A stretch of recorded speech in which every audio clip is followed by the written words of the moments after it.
अस्सलाम वालेकुम। आज हम nutrition therapy for stomach ulcers के बारे में बात करने लगे हैं। सबसे पहली चीज़ तो ये कि स्टमक अल्सर का ईजीएस्ट तरीका ये है पता लगाने का कि अगर आपको स्टमक में किसी भी जगह पे इस तरह से पेन हो रही है, जैसे किसी ने सुई चुभोई हो किसी एक पॉइंट पे, तो वो डेफिनेटली अल्सर होगा जो आपको पेन कॉज कर रहा है। ठीक है,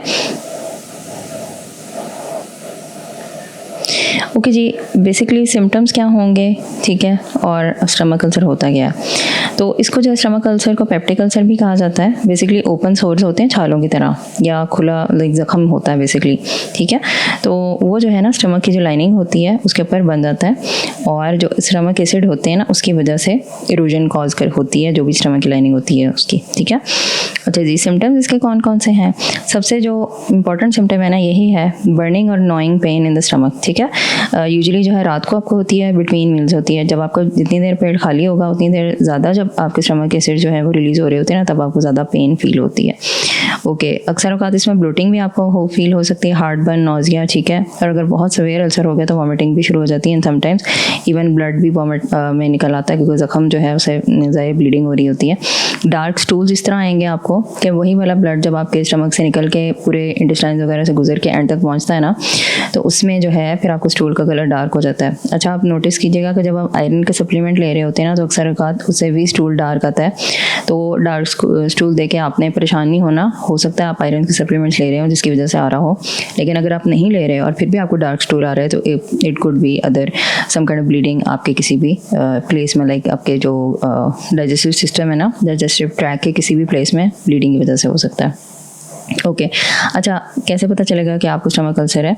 तो यूजुअली जो है वो फिजिकल एग्जाम से पता चलता है। ठीक है, टेस्ट से कंफर्म करते हैं, जैसे एंडोस्कोपिंग होगी। ठीक है, और उसके अलावा बेरियम स्वॉलो जो है एक्सरे एक चीज़ होती है, इससे पता चलता है। अल्ट्रासाउंड से भी अक्सर औकात पता चल जाता है। ठीक है, तो अगर आप इसको ट्रीट नहीं करेंगे तो क्या होगा, अनट्रीटेड जो होता है ना स्टमक अल्सर्स, उससे काफ़ी ज़्यादा प्रॉब्लम्स हो सकती है। ब्लीडिंग अल्सर जो होते हैं ना, यूजुअली उसे एनीमिया होगा और सवेयर ब्लड लॉस होगा। ठीक है, ऑब्वियसली जब एक सर्टेन पॉइंट तक आपका ब्लड जो है वो निकलता जाएगा तो फिर आपको बेहोशी भी होगी, एनीमिया भी होगा, और डिफरेंट किस्म के मसाइल होंगे। ठीक है, अच्छा, परफोरेशन खुदा ना खासा हो सकती है जहाँ पे स्टमक जो है ना वो होल क्रिएट कर देता है स्टमक वॉल में। ठीक है, वो लाइफ थ्रेटनिंग भी हो सकता है क्योंकि फिर वहाँ पे जो कंटेंट्स होते हैं स्टमक के वो निकल के बाकी जगहों पे चले जाते हैं, इन्फेक्शन होने के चांसेस हो जाते हैं, आपको मे बी स्टमक भी रिमूव करना पड़े। ठीक है, और गैस्ट्रिक आउटलेट ऑब्स्ट्रक्शन जो है ना वो भी हो सकती है जिसकी वजह से सवेयर वॉमिटिंग होगी क्योंकि जो स्टमक की आउटलेट होती है ना वो ब्लॉक हो जाती है। ठीक है, और उसमें कि क्रॉनिक इन्फ्लेमेशन भी हो सकती है और स्टमक कैंसर का जो रिस्क है वो इंक्रीज़ हो सकता है, तो इसको आपने इग्नोर नहीं करना।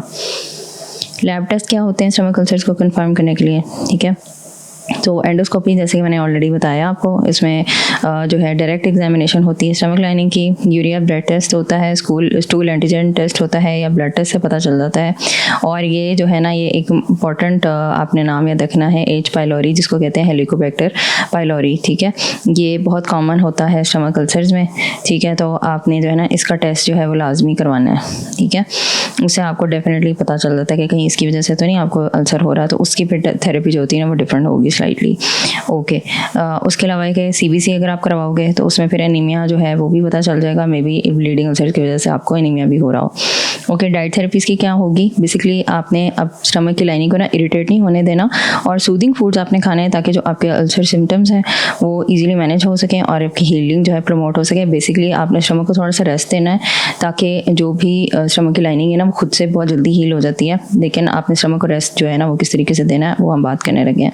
तो की एस्पेक्ट्स क्या होते हैं डाइट थेरेपी के? बेसिकली ये है कि आपने ना स्मॉलर मील्स खाने हैं, ज़्यादा बड़ा खाना लाइक बहुत ज़्यादा खाना एक टाइम पे नहीं खाना। जितना भी आप पहले खाना खाते हैं ना उसका 1/4 हिस्सा आप खाओगे ना, और थोड़ी थोड़ी देर बाद आप खाओगे, तो उससे काफ़ी हद तक जो आपकी स्टमक के कह लें कि स्टमक बहुत ज़्यादा एक्सपैंड नहीं ना होगा और बहुत ज़्यादा उसके ज़ख्म पे जाके वो लगेगा नहीं खाना, तो फिर obviously you will feel better. ठीक है, अच्छा, फूड्स आपने वो वाले इंक्लूड करने हैं जो कि ईजियर हैं टू डाइजेस्ट एंड ठीक है, avoiding food that stimulate acid production. अब एसिड प्रोडक्शन जिन फूड से होगी ना वो आप अवॉइड करोगे, और जो भी खाने होंगे ना जो कि डाइजेस्ट करने ईजियर है वो आप इंक्लूड करोगे डाइट में। ठीक है, अब हम फूड टू ईट की बात कर लेते हैं। बेसिकली आपने लो एसिड फ्रूट्स खाने हैं जिसमें बनानास, मेलन्स, एप्पल्स, पेयर्स आ जाते हैं, ठीक है। तो जो एसिडिक फ्रूट्स होंगे वो आपने इसमें नहीं खाने। होल ग्रेन्स में कौन कौन से आ जाते हैं, ठीक है, ओट्स, बार्ले, राइस, ठीक है, ये वाली चीज़ें आप खा सकते हो, ये जेंटल होती हैं स्टमक के ऊपर, इसका मतलब है वीट, गंदम आपने नहीं इस्तेमाल करना। ओके, लीन प्रोटीन्स आ जाते हैं इसमें, ठीक है। स्किनलेस चिकन हो गया, चिकन का भी वाइट पार्ट आप खाओगे जो कि ब्रेस्ट और विंग पीस होता है, जो लेग और थाई पीस होता है उसमें आप अवॉइड करोगे। टर्की खा सकते हो, टोफू खा सकते हो जो कि एक्सेस एसिड प्रोडक्शन को स्टिमुलेट नहीं करते। ओके, प्रोबायोटिक रिच फूड्स आप खा सकते हो, योगर्ट जो है वो आप लो, ठीक है, उससे जो है ना गट हेल्थ आपकी काफ़ी हद तक मेंटेन भी रहेगी और वो हीलिंग को सपोर्ट करते हैं। अवॉइड कौन से फूड्स करने हैं, स्पाइसी फूड्स आपने अवॉइड करने हैं, ठीक है। सबसे पहले तो चिली पेपर्स आ गए, कोई भी मसाले जो होंगे ना आप डालोगे, लाल मिर्च, हरी मिर्च, काली मिर्च, जितनी भी मिर्चें ना आप डालोगे वो स्टमक के जख्म को जाके इरिटेट करेंगी और आपको जो प्रॉब्लम है वो वर्सन होगा, ठीक है। तो हैवीली सीजन डिशेस जिसमें बहुत ज़्यादा मसाले, कॉन्डिमेंट्स वगैरह डालिए ना, वो आपने नहीं खानी, थोड़ा सा फीका खाना खाना है। बेसिकली जो हम डाइट इसमें देते हैं ना उसको हम कहते हैं ब्लैंड डाइट, ठीक है। ओके, नेक्स्ट हो गया जो high fat foods. Fat foods जो है क्योंकि वो आपके स्टमक पे काफ़ी हैवी होते हैं, उनको बड़ा टाइम लगता है डाइजेस्ट अब्जॉर्ब करने में, तो उसकी वजह से आपने हाई फैट फूड जो होते हैं ना अवॉइड करना है। फ्राइड फूड्स नहीं खाने, फैटी मीट्स जो होंगे वो नहीं खाएंगे। फैटी मीट्स में बेसिकली चिकन का लेग और थाई पीस आ जाता है, चिकन विद स्किन आ जाता है, और उसके अलावा जो आपके मटन, बीफ, ये सारी चीज़ें उसमें इंक्लूडेड हैं, ये आपने नहीं खानी। क्रीमी सॉस आपने नहीं खानी, ये सारी चीज़ें होती हैं ना एसिड प्रोडक्शन को इंक्रीज़ करती है। कैफिनेटेड बेवरेजेस जो है ना, कॉफ़ी, टी, सोडा, ये सब नहीं खाना, ये सब की सब चीज़ें जो है ना एसिड रिलीज प्रमोट करती हैं। एसिडिक फूड्स जो हैं उसमें सिट्रस फ्रूट्स आपने नहीं खाने, ठीक है, उसमें ऑरेंज हो गया, लेमन हो गया, इनको अवॉइड करना है। टोमेटोज़ आपने नहीं खाने, ठीक है। उसके अलावा सिरका जो है ये भी आप नहीं खाओगे क्योंकि जो इरिटेट करेगा अल्सर को। ऑब्वियसली इस टाइम पे आप कुछ ना कुछ मेडिकेशन ले रहे होगे अपने अल्सर को ट्रीट करने के लिए, ठीक है, क्योंकि सोली डाइट करना इज़ वेरी डिफ़िकल्ट। तो उसमें फिर एक मेडिसिन के साथ साथ आपने ये सारी जो आपको बताई जा रही है ना चीज़ें, इनको फॉलो करना है। जितना आप अच्छा अपने स्टमक को रेस्ट दे लोगे ना, उतनी आप श्योर कर रहे हो कि उतना जल्द से जल्द आपकी हीलिंग हो जाएगी, ठीक है। अगर प्रॉपर डाइट नहीं फॉलो करेंगे तो उसमें क्या होगा, आपके जो अल्सर सिम्टम्स हैं वो वर्स होते जाएंगे, ठीक है। पेन इंक्रीज़ हो जाएगी, एसिड रिफ्लक्स हो जाएगा और नौजिया भी हो सकता है, ठीक है। कॉम्प्लिकेशन इंक्रीज़ हो सकती हैं, ब्लीडिंग में भी ज़्यादा हो जाए, परफोरेशन भी हो सकती है, ठीक है, और इन्फेक्शन। परफोरेशन होती है बेसिकली स्टमक वॉल में ना सुराख हो जाता है, ठीक है, और जो अल्सर है उसकी हीलिंग डिले होगी और उसमें एक लंबा ट्रीटमेंट चला जाएगा और सर्जिकल इंटरवेंशन भी हो सकता है करनी पड़े, और जो क्वालिटी ऑफ लाइफ है वो आपकी काफ़ी रिड्यूस हो जाएगी क्योंकि पेन आपको रहेगी, डाइजेस्टिव डिस्कम्फर्ट रहेगी, कुछ खाया नहीं जाएगा। ऑब्वियसली जब आप कुछ खाओगे नहीं और जो खा रहे हो वो भी आप वॉमिट आउट कर रहे हो, तो फिर आप खुद असेस कर लो कि आपकी लाइफ क्वालिटी जो है वो क्या होगी, ठीक है। नेक्स्ट आ गया जी इफेक्टिव मैनेजमेंट। अगर आपने स्टमक अल्सर की करनी है ना तो आपने डाइटरी चेंजेस में लाजमी लाने हैं, साथ साथ मेडिकल ट्रीटमेंट भी करना है। स्मोकिंग बिल्कुल नहीं करनी।